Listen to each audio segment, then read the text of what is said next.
All right, guys, so I think I figured out the direction we're gonna go with this F12 engine. If you remember from the last episode, we had a dead turbo. And not only was the turbo dead, we pulled the filter and we found metal bits in the engine oil filter. Those are some pretty big flakes. That is not good. They're really concerning. Now, I really want to jump onto this project right away. We've already had a busy morning and we've got a busy rest of the day. I had a phone call with the guys at Jackran about the plasma table. But I will show you after. But I don't play with these as of now, because you need to get some confidence in the machine. Later on, I can explain you how it works. Got it. But for now, I think you will not understand. Yeah, But it's... later on, I can explain you that. Okay, yeah, I mean, I've had a very basic plasma table before. So coordinates, where to start the cut, Okay. that all makes sense. So I'm on the phone with the guys from Jackran in Malta. So basically helping me sort all of the startup of the machine, get everything operating, and they're actually on remote assistance right now. So they're going through all the different menus, testing everything, making sure the computer's working properly, making sure the machine's working properly. So we just put a sheet of metal in there. We're gonna zero it out. And then I think we can do a test cut and make sure everything's working right. Now.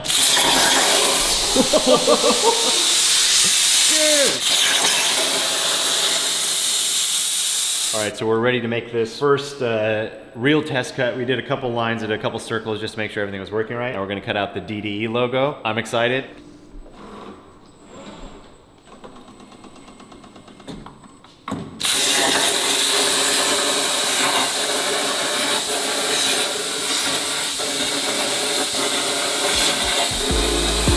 All right, so I'm really excited about this plasma table. It's just gonna make everything smoother, easier, and if I had to cut that out by hand, it would take me all day at least. We cut this out in probably 30 seconds. We've got a little issue with the cut quality here, but the main problem there was we're running this little micro compressor. Our big compressor hasn't gotten installed yet, and that's what was causing all these jagged edges. So I didn't have a chance to really dial everything in, but the guys at Jackran were super helpful. I'd like to stay here and play with this plasma table a bit more and learn it, cut some more parts out, but we've got some appointments. First stop, we actually put a deposit down for a custom part. We gotta get over to the machine shop, talk to them a bit about it, make sure they can get that done. Then we've gotta go over to Ferrari. We've gotta go pick up some parts that we really need for this build. Crucial parts. We got to get those parts, then we'll get back over here and I'll explain to you guys a little bit more about what we're going to do with that F12 engine and cross our fingers and hope that it'll work and hope that we can get this whole project done on time. Mike, can we take the Ferrari to Ferrari? I mean, sounds like a good idea to me. Okay, let's go, dude. All right, so we got two options here. Two Ferraris that are running that we could take. Now, I'd love to take the 550 because that honestly is my favorite car currently. But there's not much trunk space in that thing. We got to drop some parts off, pick some parts up. We'll go with Dave's 599. Haven't driven that in a while anyway, and look at those wheels on it. Dude, you're right. These wheels off the F12 look so much better on this car. The old wheels are over here. They're pretty gross, I'm not gonna lie. Yeah, they're not great. These are sick. The fitment's cool. All right, dude, you ready? I'm ready. You Start ready? her up. Yeah, I don't think I actually am. Watch your ears. Here we go. This thing sounds so good. You ready to go? You said you were ready. Dude, You were ready? All right, here we go. Dave's old man Ferrari with the lift. Yeah, there we go. This makes tackling driveways a lot easier than it does in a Squadra Corsa. That thing is like, it's static and it is ridiculously low in the front. It's not even lowered, but the front splitter sits so low, it drags on everything. And he was talking about lowering that car even more. Oh man, if I have trouble getting out of driveways, I can imagine why Dave is just gonna like destroy that front bumper. He already knocked the front splitter off of it. Bad news. I love getting on the freeway with this thing.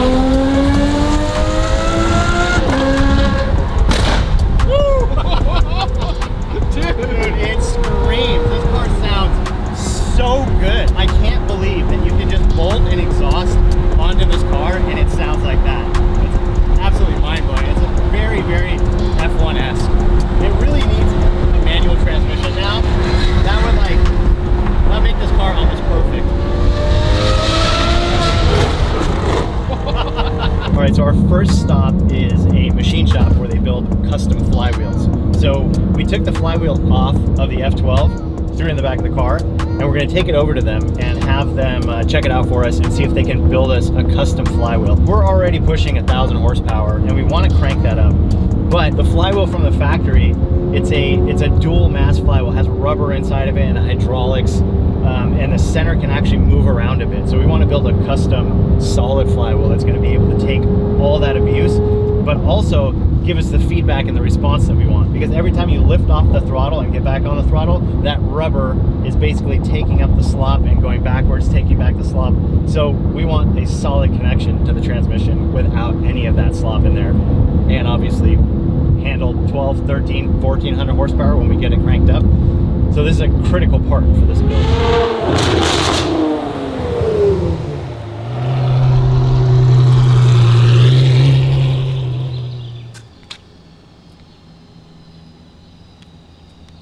Come on, Ferrari, come on. There we go, there we go. There she is. She's kind of heavy.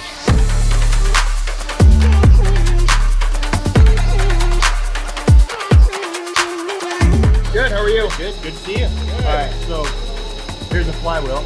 All right. And this one, I don't know if you've ever done an F12 flywheel before, but it's quite a bit smaller than most flywheels, right? Yeah. What are we trying to achieve? What are we putting it into? Obviously, it's going in a Ferrari. What are we trying to build? What kind of clutch? What are we trying to put in here? Yeah, so I'm thinking we're gonna go with like a Tilton 4-disc. Yeah, I don't know how much weight you can take out of it, and what are you thinking, aluminum or steel for the flywheel? It's going to be steel. Okay, yeah. Because I mean, that's what I was thinking too. It's going to be steel.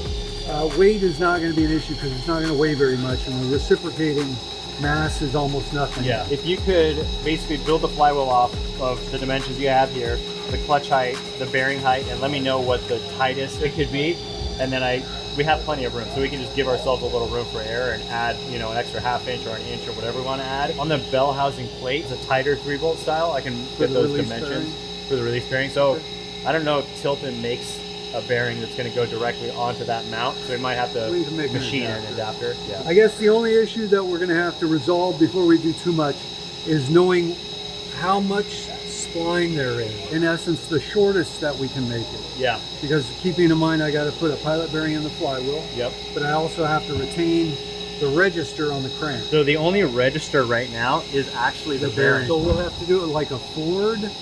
We'll have to put a nipple here. Got it. So it'll actually stick into, we'll pull this bearing out. That bearing comes out and the flywheel will actually register. And locate. Yeah, okay, got it. Okay, we're good. Cool. Yeah, do you mind if we take a look around at all these projects you guys have going on here? It's all yours.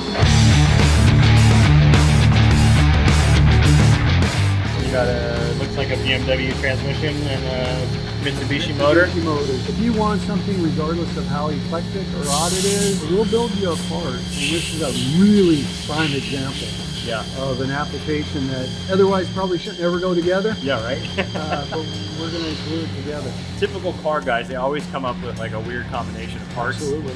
It's going into an early 2002 TII. Yeah, with a newer E36 transmission and a 1992 Mitsubishi power plant. I don't know. Yeah. We've got Porsche flywheels, like 997s. And then of course we make the Boxster flywheels. Those are common flywheels. Yeah. We make.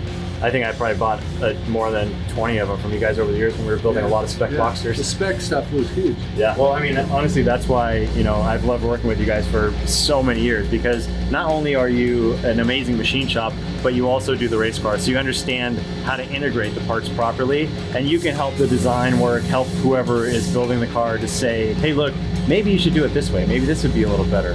We've done this before and this worked out well. So where a regular machine shop would just see a picture of the part and go, all right, yep, we'll make it. And that's a big part of what we do, is satisfy the customer's needs with our knowledge put into it. You know, whether the flywheel needs to be super light or a little heavy on some of the all-wheel drive stuff, the Audis especially, but you don't want them too heavy and you want the weight in the right place. Sometimes people want the absolute lightest flywheel just because they think that's going to work the best, but then the car is almost undrivable. In my drift car, I had a like a twin disc clutch in it, and it was 8.5 inch, and we went to a 10 inch. It changed the way the car drove completely. I'd get on the throttle, it'd be laggier, and then it would light the tires off. I'd lift off the throttle, and tires would still be going. The engine would still be up in the RPMs. It didn't want to slow down because of all that mass. So there's a lot of considerations producing a flywheel that fits the application, whether it's a street car, a rally car, a drift car, a drag race car, how the cars are set up. That has a lot to do with what we're going to ultimately build for the application. For what you're making for the Ferrari, are there any concerns as far as like horsepower limits or anything where it's like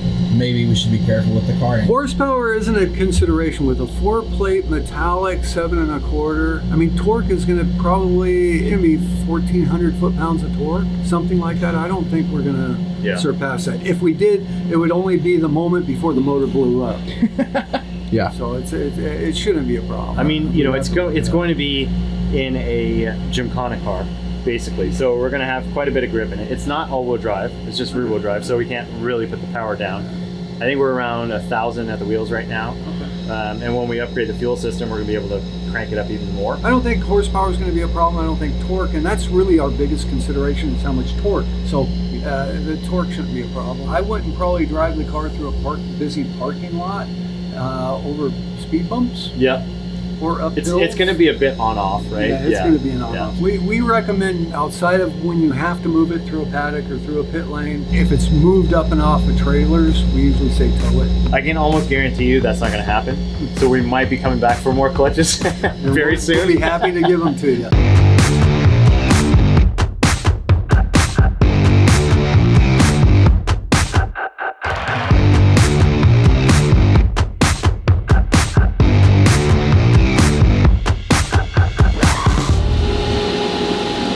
It kind of reminds me of the F12 oil. Too soon?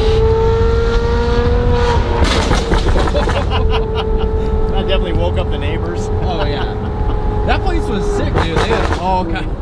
I know, you can't even have a conversation. No, it's such a cool place, and those guys at Osco, not only are they like excellent machinists, but they also build race cars, and they have campaigned race cars since like the late 70s, I think. They know exactly what to do, and they know the best way to get to that finish point. They know all the hiccups you might have. Really good guys, and I know we're gonna get a great flywheel from them. I love this car. Woo! I think I might just leave my Cayman at the shop and just drive this until Dave gets back. He said he didn't record the mileage on it, so he won't even know. He has no idea. Nobody's gonna know. We gotta take the Ferrari back to Ferrari. We don't need much for this car right now, but we do need a very, very important part for the F12. Here we go. Ferrari and Maserati of Newport Beach. All right, so we're here at Ferrari. Hopefully they have everything that we need. Fingers crossed. This is a part that we really need to get this project going, and I'm not sure if they're gonna let us film inside, so let's see what happens. Let me get that for you. It's all set up already. Awesome. Be right back. Thank you. We're definitely getting We gotta get some gear, right? I we think gotta so. we gotta leave Ferrari dealership wearing Ferrari gear and hop in the Ferrari. What do you feeling more? I want to see Dude. like that F1 shirt in the back. Okay. That's pretty rad. The F1 team shirts. Yeah. So they come in the in this style. Yep. Oh, they're they what come in the ones? polos also. Ooh, I like the polo one. The polo's pretty sick, huh? Yeah, that's pretty cool. This is a real deal right here. And then I can root on my favorite drivers and watch them get absolutely destroyed by the Ferrari strategists. I'm feeling that watch though. Dude. The black one with the yellow. Signs shirt for Tim. And I think I gotta get that watch. I can't leave here without the watch. Okay, so that's it. Then you guys pay the cashier next window. Your total with tax is going to be $658.32. All right. And she'll give you a copy of the receipt. Cool. So Thank you. your stuff. All right, so we got what we needed. We weren't allowed to film a lot of stuff in there. They do have some really cool stuff, but we didn't really have time to check everything out. We got to get back to the shop and get working on the F12. So back in the 599.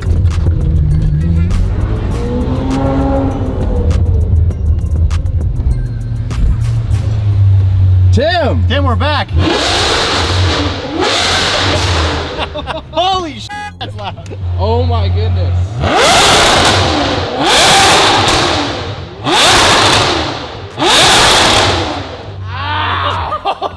Dude, this car is so crazy. It's loud inside the car. I can only imagine what it's like for you guys outside. Anyway, all right, enough fun. We made it to Ferrari in time to get the parts that we needed to work on the F12. So we're gonna jump on that project because we got a deadline and there is a lot to do. All right, so you guys know that we have a dead turbo. That's for sure. We have metal in the oil filter. Now, where that came from, I'm not sure. We could also have another turbo that's going out because that debris that most likely killed that turbo, well, this oil line is teed off with that oil line, so it's getting oil from the same source, and that debris could have easily gone both directions, and we could have a blocked turbo here as well. While we were at Ferrari, I talked to the techs and the service manager and asked them about the parts for this engine, and there were quite a few parts that are really critical engine components that were back ordered, no ETA right now. That's not great. So our other option would be custom pistons and custom rods. That would also be a 6 to 8 month deal, and it costs a lot of money. So trying to figure out the best route to go to get this car back together and running. Well, we have a budget, and I'm already about 75% into that budget, just purchasing the parts that we need to do the upgrades on what we had already planned. If we had to rebuild this engine, it would double that budget easily and push us way back. It would just completely kill this project. It might take 6 to 8 months or a year to complete it, but we don't know. And I feel like if that was the case, this car would end up in the corner under a lift for who knows how long. It might just keep getting pushed back and pushed back and pushed back, and we might not ever complete this project. So my other option is, well, put an oil filter in it, put oil in it, and cross my fingers. Now, that's putting a lot of stress on my shoulders because I'm making that decision on someone else's car. And like I said, this is not a cheap engine. And the amount of money and time that we're gonna put into this thing to take it to the next level, if we do all that work and then we take the car out and we blow up the engine on the first time, on its first outing, that'd be just devastating. So I truly hope that that does not happen. But looking at our other option of pulling this engine out of the car and going through the entire thing and rebuilding it and upgrading is just not something that I'm ready to do right now. So fingers crossed. We're gonna put a filter in this thing, put oil in it, and continue on with the project and try to meet our deadline that we had set a month ago. Here's our filter from Ferrari. That's what they look like new. So quite a big difference between that old filter that looked almost shiny and gray, but that's what it looks like. We're gonna put oil in it. We're gonna put this filter in there. We're gonna keep an eye on it after we start it up, check the filter again. And if we get it done and it does blow up, I'm just gonna blame it on Damon and his heavy right foot.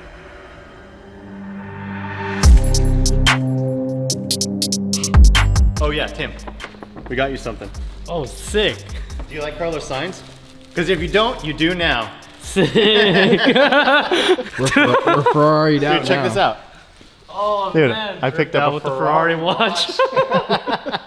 Figured if I'm working on and driving all these cars, I needed the accessories. Oh, definitely. Definitely. All right, Tim, put it on. Okay. Come on, put it on, Tim. Speed. Dude, yeah. Hey, let me get the collar pop.